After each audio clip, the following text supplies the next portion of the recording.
Hello guys, welcome to computer exam. Geography की series का ये हमारा चौथा वीडियो है। इस वीडियो में हम क्लास 6 की ज्योग्राफी का चौथा चैप्टर पढ़ने जा रहे हैं, जिसका नाम है मानचित्र या मैप।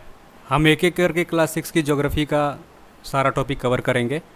इससे पहले भी 3 वीडियो अपलोड हो चुकी हैं इस चैनल पे। अगर आपने नहीं देखा है तो आप उसे जाकर देख सकते हैं। तो चलिए फटाफट शुरू करते हैं। मानचित्र किसी चपटी सतह पर पृथ्वी के किसी एक भाग या सतह का पैमाने के अनुसार खींचा गया एक चित्र होता है। कुछ मानचित्र एक छोटे क्षेत्र को, जबकि कुछ तथ्यों को दर्शाते हैं। जब हम पूरी पृथ्वी का अध्ययन करते हैं या समझने की कोशिश करते हैं तो ग्लोब हमें काफ़ी सहायता प्रदान करता है। चूँकि ग्लोब पृथ्वी का एक प्रतिरूप होता है, अतः हम पृथ्वी को ग्लोब के माध्यम से समझ सकते हैं। लेकिन जब पृथ्वी की सतह पर किसी एक देश या किसी एक स्थान के बारे में हमें जानना हो, तब ग्लोब हमें ज़्यादा मदद नहीं कर सकता है। इसीलिए हमें एक ऐसे टूल की ज़रूरत पड़ती है जो पृथ्वी के किसी खास भाग के बारे में जानकारी दे सके। तो इसके लिए हम मानचित्र का प्रयोग करते हैं। मानचित्र में पैमाने का इस्तेमाल होता है। देखते हैं पहले पैमाना होता क्या है। स्थल पर वास्तविक दूरी तथा मानचित्र पर दिखाई गई दूरी के बीच का जो अनुपात होता है उसे हम पैमाना कहते हैं। मान लीजिए आप दो स्थानों को मानचित्र की सहायता से दिखाना चाहते हैं जिनके बीच की दूरी 500 किलोमीटर है।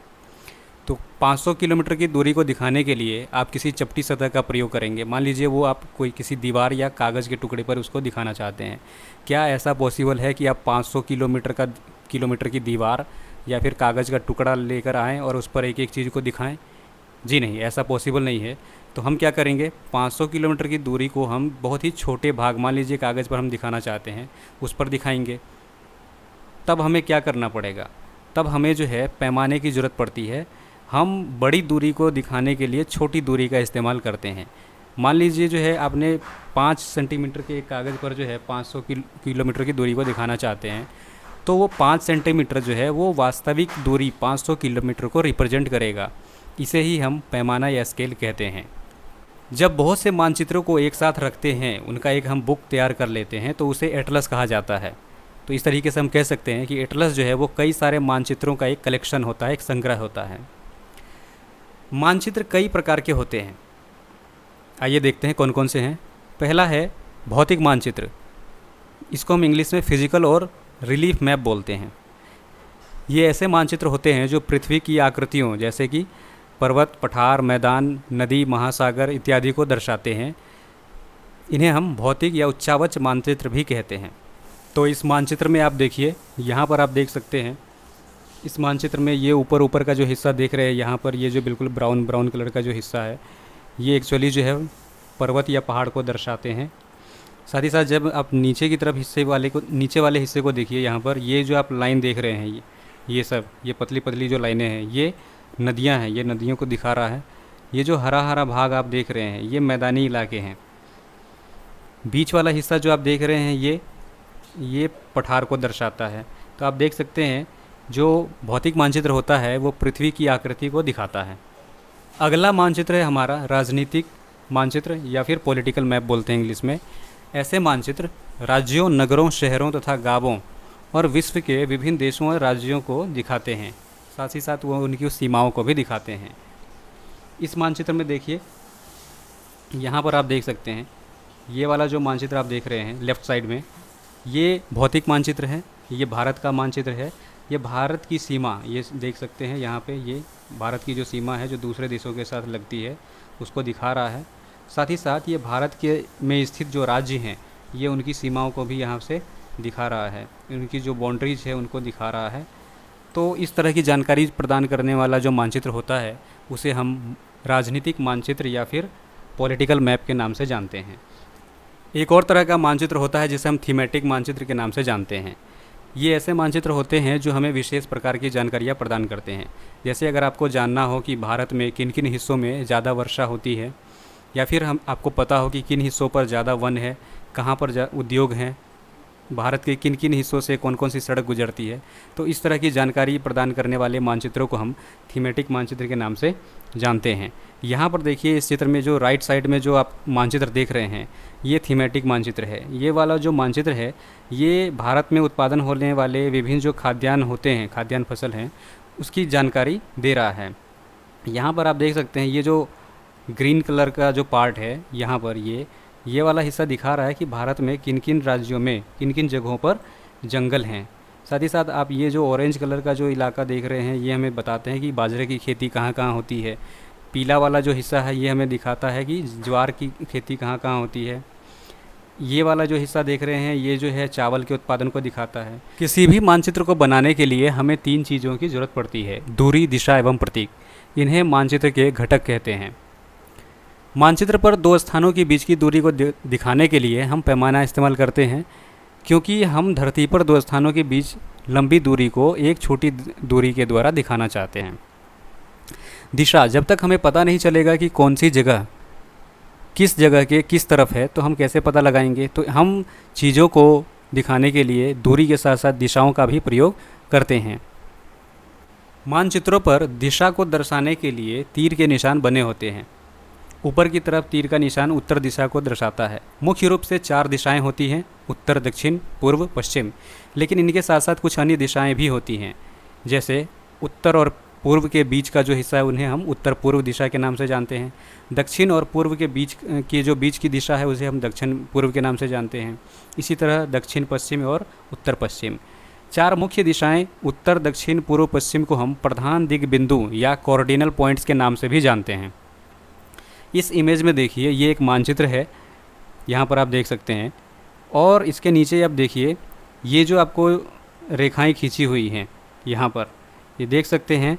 ये ऊपर से नीचे की तरफ जो रेखा है ये ऊपर की तरफ उत्तर और नीचे की तरफ दक्षिण को दिखा रहा है। यहाँ पर जो आप ये बिल्कुल ये क्षैतिज रेखा देख रहे हैं ये यहाँ पर पूरब और इधर पश्चिम को दिखा रहा है। तो ये देखिए ये उत्तर, नीचे दक्षिण, इधर पूरब और ये पश्चिम। मुख्य रूप से ये 4 दिशाएं होती हैं, लेकिन इसके अलावा भी 4 अन्य दिशाएं होती हैं। जैसे आप देख सकते हैं एक लाइन इस तरीके से जा रही है, दूसरी लाइन जो है इस तरीके से जा रही है। तो उत्तर और पूरब के बीच का जो ये दिशा है इसे हम उत्तर पूर्व के नाम से जानते हैं। इसी तरह पूर्व और दक्षिण के बीच की जो दिशा है इसे हम दक्षिण पूर्व के नाम से जानते हैं। दिशाओं को दिखाने वाला एक टूल और भी होता है जिसे हम दिक्सूचक या कंपास के नाम से जानते हैं। यहाँ पर आप देख सकते हैं ये आपके मोबाइल फ़ोन में भी पाया जाता है, अगर आपने कभी इसका यूज़ किया हो तो ये आपको बताता है कि उत्तर दिशा कौन सी है। प्रतीक, मानचित्र को बिना प्रतीक की सहायता से बनाना बहुत ही मुश्किल काम है। चूँकि मानचित्र एक छोटे से कागज़ के टुकड़े पर या छोटे से स्थान पर बनाया जाता है, तो वहाँ पर हम जैसे मान लीजिए आपको दिखाना है पहाड़, तो क्या इतने बड़े पहाड़ को हम छोटे सी जगह पर दिखा सकते हैं?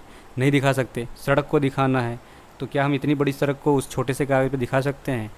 तो हम इन सब को दिखाने के लिए हम प्रतीकों का इस्तेमाल करते हैं, ताकि कम चीज़ों पर हम ज़्यादा से ज़्यादा जानकारी हम दे सकते हैं।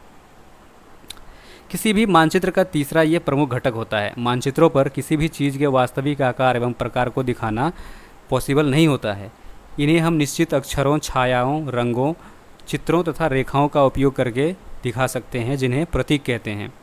ये प्रतीक कम स्थान में अधिक जानकारी प्रदान करते हैं। प्रतीकों का अपना स्थायी अर्थ होता है जो अंतर्राष्ट्रीय स्तर पर मान्यता प्राप्त होते हैं।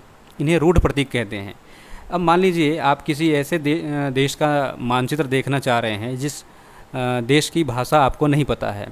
तो अगर उस देश की भाषा या स्थान की भाषा आपको नहीं पता है, फिर भी आप मानचित्र को देखकर उन स्थानों के बारे में पूरी जानकारी प्राप्त कर सकते हैं, क्योंकि जिन चिन्हों या प्रतीकों का इस्तेमाल मानचित्र को बनाने के लिए किया जाता है वो इंटरनेशनली एक्सेप्टेड होता है और जिनका एक फ़िक्स मतलब होता है, एक फ़िक्स उसका एक मीनिंग होता है।